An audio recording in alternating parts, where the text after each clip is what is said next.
ఇప్పుడు యాక్చువల్లీ ఇక్కడ ఏమైందన్న మొత్తం ఇక్కడ 1:50 నిమిషాలకు మొత్తం పైప్ లైన్ పగిలిపోయిందండి. సంగారెడ్డి నుంచి ఏవీ లైన్ మొత్తం పగిలిపోయిందండి. అక్కడ నుంచి ఆ 10 నిమిషాల్లో మాకేమైందంటే 10 నిమిషాల శిలాలు రెండు మునిగిపోయాయండి. మేము ఇంకా 6 అడుగులు నీళ్ళు వచ్చేసాయి. మేము బయటికి వెహికల్స్ కూడా తీసుకోవడానికి లేదు, వెహికల్స్ అలా మునిగిపోయినాయి.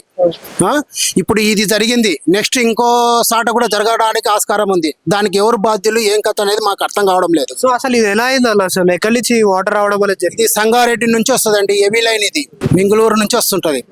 ఆ లైన్ మొత్తం అయిపోయింది. అది ఆఫ్ చేసిన తర్వాత కూడా 1 అవర్ వరకు వాటర్ రావడానికి ఆస్కారం ఉంది.